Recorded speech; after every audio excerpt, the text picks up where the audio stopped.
In this tutorial, I'm going to show you how to remove echo from your videos with the Parametric Equalizer in Adobe Premiere Pro.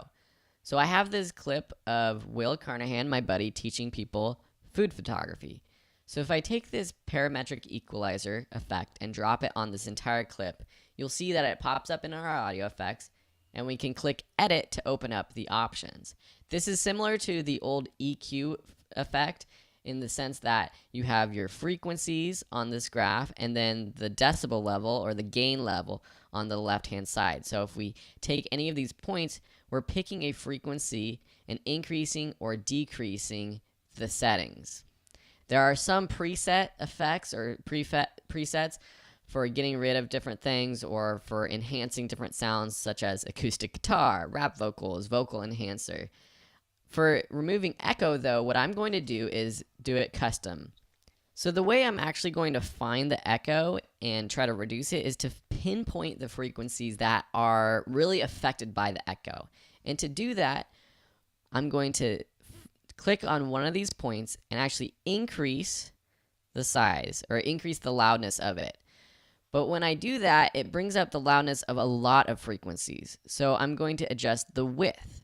So if I decrease or increase the width, you can see that the graph changes and I'm more pinpointing a specific frequency. So let me take this down and then play through, and let's try to pinpoint where there's a problem area. You can see under the plate, and the other one, it's a little bit softer. It's also a little bit darker because we didn't adjust our shutter. So you can see right around here at 3,000 or so, it gets to be distorted. If I go up here, it doesn't sound that distorted. Let's play through it. Open up a little bit with the shutter, take another shot. It sounds pretty normal, but down here, it's going to get really wonky. And now you can see the difference between the two. You can see they're still around the same brightness, but the light is a little bit more diffused and a little bit softer. Another thing that happens because of the wow, that right there is horrible. So around 2655, we're going to actually take this and decrease it. The color temperature has changed just a little bit, starting around -15. So now I'm going to do the same thing with points 2 and 3. So if I change the width to around 20 and then play through. So you can correct that later, or you can kind of decide what kind of lighting that you want. I think for this one, I would probably go with the diffused light because it just looks a little warmer. It looks a little softer, it looks a little more inviting. Right around there. Terrible, terrible. So we're going to take this down again. Just a nice, vibrant kind of idea. And last time with the point number 2. So we want to add a little bit more contrast. I'm going to add some neg fill, which means I'm going to keep the light coming from over here and trying to like shape some kind of darker sides on the contrasty side, on the right side, and that'll allow for some more shape and more sort of contrast within the food itself. Okay, there's something weird going around there. So let's take that down. Light to bounce off of. So this isn't going to do much, but depending on where you are, you can take this. So now if we play through it and bypass it over here in the effects window and turn it on and off, we can hear what it sounds like. And get it as close as you can to the food without actually getting it in your shot. So that's helping quite a bit.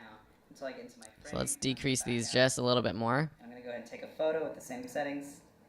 Pretty good. And take it away. And now, without it, you can look at your difference between photo and other. With it. Just a little without it, darkness in it that adds a little bit more contrast that I think looks a little with bit it. more professional.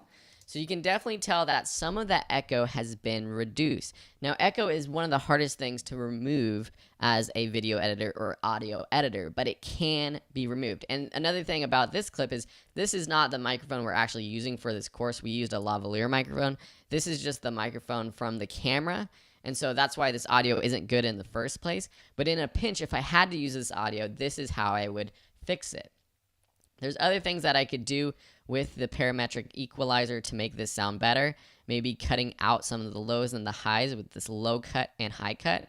So if I turn on the low cut, and if I make this, turn this up to, say, 100, and then I turn on the low cut with this button right here. Notice on the fork, and you change the frequency to around 100. Nice dark layer of contrast, and also. And then same with the high cut. Click this button here. change this down to around 6,500. It adds a little bit more shadow coming in the background and on the napkin, which I think looks way more professional. So let's go. That helps just a little bit, and that helps get rid of some of the background noise. So that's how you actually decrease echo with the parametric equalizer. The key is to pinpoint the frequencies or the range of frequencies where there's some issues, where it's got that reflective sound that's bouncing off the walls, and then decrease those specific frequencies. So hopefully this helps you in the future with your projects. If you have any questions, let me know. Otherwise, we'll just see you in another tutorial.